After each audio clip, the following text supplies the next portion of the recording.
एक गांव में शिवम नाम का एक दूध वाला रहता था।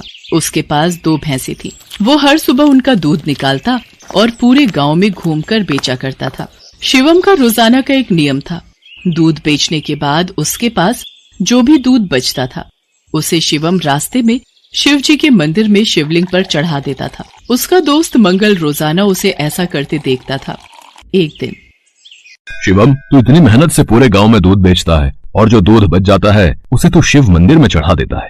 बाकी लोग तो शिवलिंग पर थोड़े से दूध में पानी मिलाकर चढ़ाते हैं। तू भी ऐसा किया कर और बाकी बचे दूध को इकट्ठा करके उसकी दही और घी बनाकर बाजार में बेच दिया कर। इससे तेरी दुगनी कमाई होगी। मंगल, मैं भोलेनाथ को अपना पिता मानता हूँ, इसलिए उनकी भक्ति और सेवा करता हूँ। भोलेनाथ की कृपा से मेरी इतनी कमाई हो जाती है जिससे मैं खुश रहता हूँ।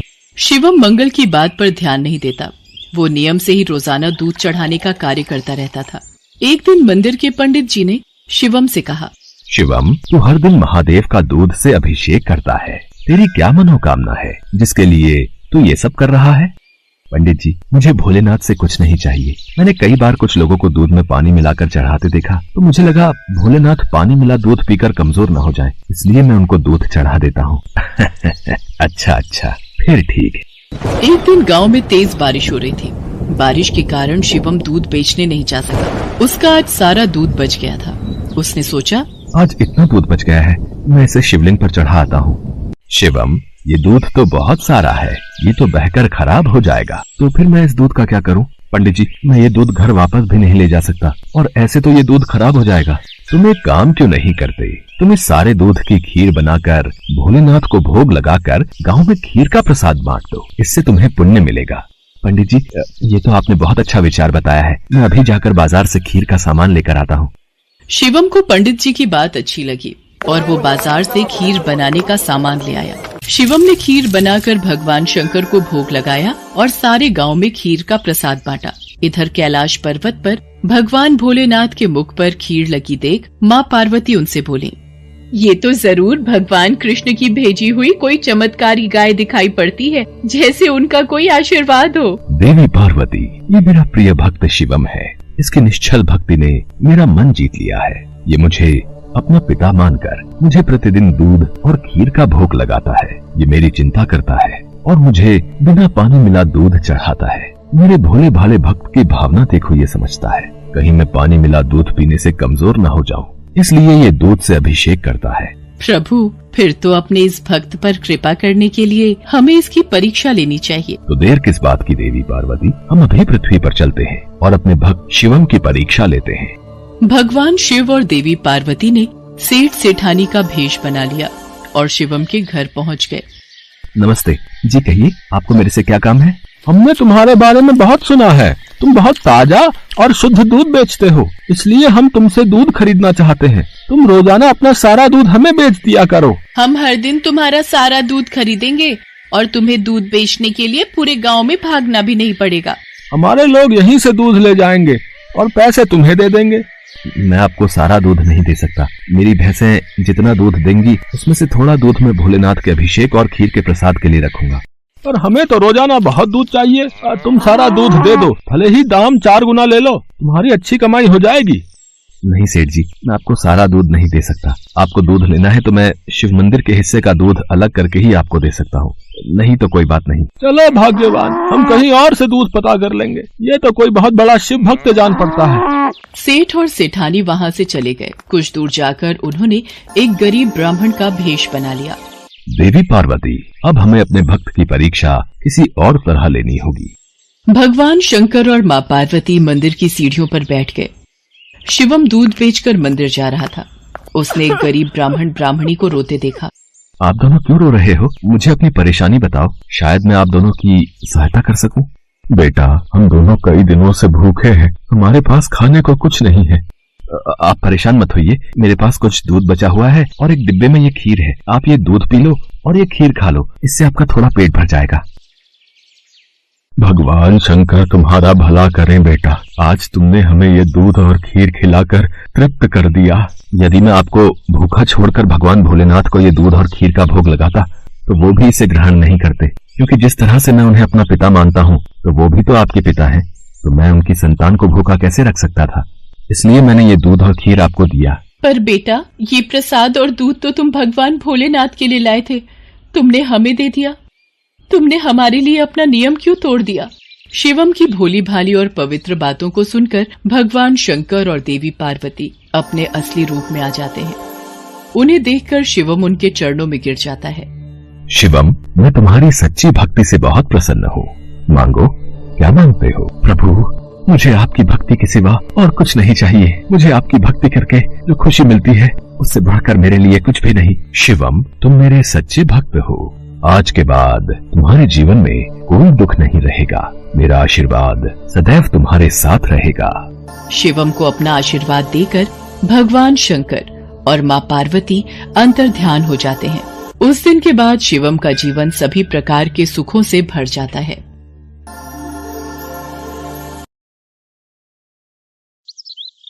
एक बार माँ पार्वती कैलाश पर भ्रमण कर रही थी। तभी उनकी नजर पृथ्वी लोक पर पड़ी। सेठ जी, ये माल गाड़ी में से उतार दिया है। ये ले, तेरे आज की कमाई के 200 रुपए। पूरा दिन मेहनत करके सिर्फ ये 200 रुपए ही कमाई हुई है। अब इसमें से 50 रुपए दूध के, 50 रुपए सब्जी के, बाकी बचे 100 रुपए जो पूरे 3 दिन चलाने हैं।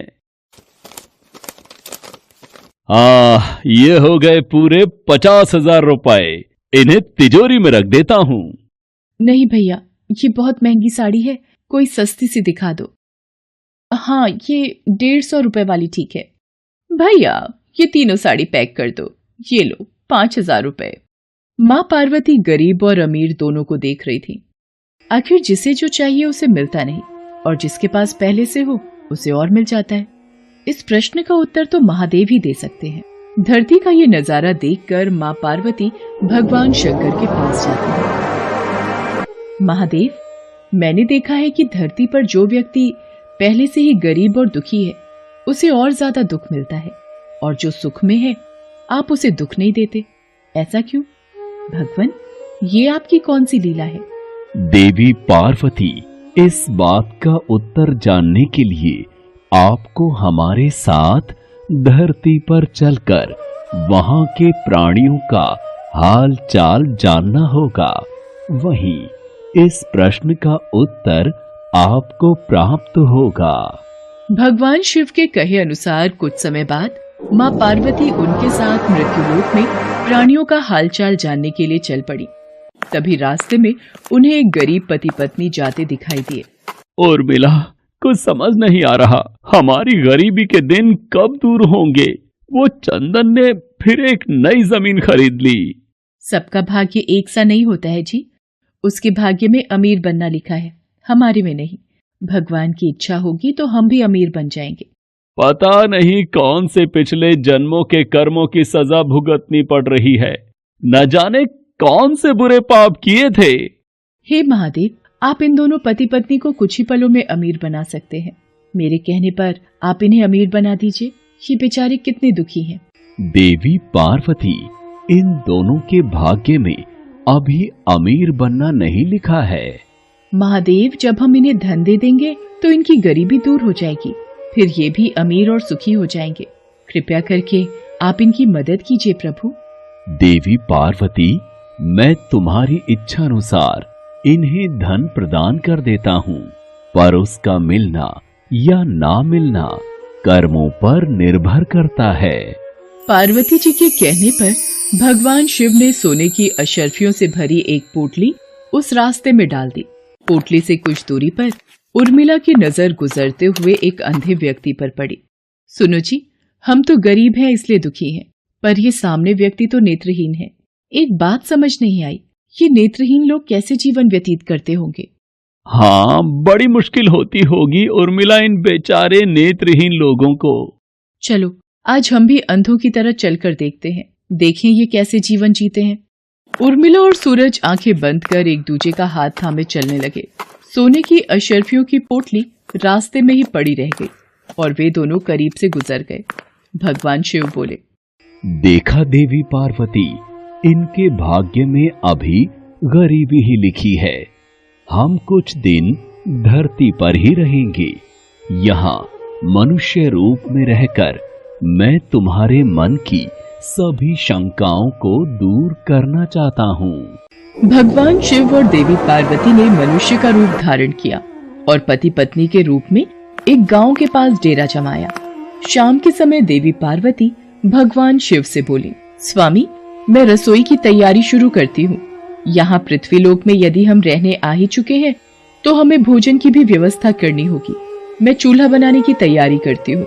आप तब तक भोजन बनाने की सामग्री ले आइए।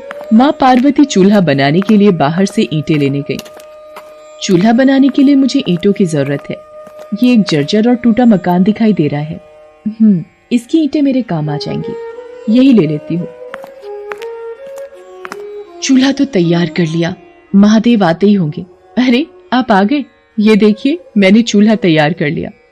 पर आप खाली हाथ क्यों लौट आए स्वामी? भोजन कैसे बनेगा?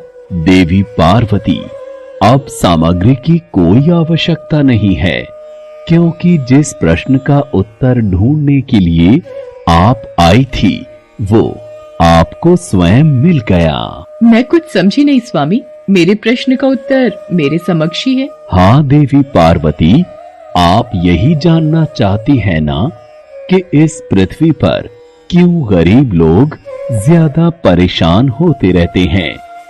अच्छा ये बताइए, आप इस चूल्हे को बनाने के लिए ईंटें कहाँ से लेकर आई हो? प्रभु, इस गांव में बहुत से ऐसे घर भी हैं जिनका रखरखाव सही ढंग से नहीं हो रहा है। उन पुराने घरों की जर्जर हो चुकी दीवारों में से मैं ईंटें निकाल कर ले आई। इसका मतलब जो घर पहले से खराब थे आपने उन्हें और खराब कर दिया, जबकि आप मजबूत घरों की दीवारों से भी तो ईंटें ला सकती थी। प्रभु, जो घर अच्छे और सुंदर दिख रहे थे उस घर के लोगों ने अपने घरों का रखरखाव बहुत अच्छी तरह किया है। ऐसे में उन सुंदर घरों को बिगाड़ना मुझे उचित नहीं लगा। देवी पार्वती, कुछ दिन पहले पूछे आपके प्रश्न का उत्तर भी यही है। जिन लोगों ने अपने जीवन को अच्छे कर्मों से सुंदर बना रखा है उन्हें दुख कैसे हो सकता है? इस संसार में हर मनुष्य अपने कर्मों का ही फल पाता है। सबके पास सब कुछ नहीं होता। मनुष्य के पिछले जन्मों का कर्म उसे इस जन्म में भुगतना ही पड़ता है, और यदि वो अपने इस जन्म और आने वाले अन्य जन्मों को सुखी बनाना चाहता है तो हमें सदैव ही पुण्य कार्य करते रहना चाहिए, ताकि हमारे कर्म उसमें जुड़ते रहें। आपको ज्ञात है वो मार्ग में उस दिन एक नेत्रहीन व्यक्ति। हाँ स्वामी, मुझे ज्ञात है। वो देखिए देवी पार्वती, उसके पास धन दौलत ऐशो आराम की कोई कमी नहीं है, परंतु उसकी आंखों का इलाज नामुमकिन है। ये उसके पिछले जन्म के कर्मों से जुड़ा है। उसने पिछले जन्म में जानबूझकर किसी निर्दोष की आंखों की रोशनी छीन ली थी, इसलिए ये इस जन्म में नेत्रहीन हो गया। पर इसके कुछ पुण्य कार्यों की वजह से ये अमीर बना। और वो गरीब पति पत्नी स्वामी? देवी, वो दोनों पिछले जन्म में एक कंजूस अमीर सेठ सेठानी थे, जो कभी भी कोई दान पुण्य नहीं करते थे। इसलिए इस जन्म में उन्हें गरीबी और दुख मिला। पर इन दोनों के अच्छे कर्म इनका आगे का जीवन सुखी बना सकते हैं। इस पृथ्वी पर कोई भी मनुष्य पूरी तरह से सुखी नहीं है देवी। हर मनुष्य के पास कोई न कोई दुख और समस्या है। मुझे उत्तर मिल गया है स्वामी। इस पृथ्वी पर सुखपूर्वक जीवन यापन करने के लिए मनुष्य को अपने द्वारा अच्छे कर्म करने चाहिए, ताकि उसे उसके पिछले बुरे कर्मों का फल न भुगतना पड़े। और फिर अपने प्रश्नों का उत्तर पाकर देवी पार्वती भगवान शंकर के साथ अपने रूप में आकर कैलाश वापस लौट गईं अगर आपको ये वीडियो पसंद आई तो एक लाइक और सब्सक्राइब करके हमारा सहयोग करें और आपको ये वीडियो कैसी लगी हमें कमेंट्स में बताएं। धन्यवाद।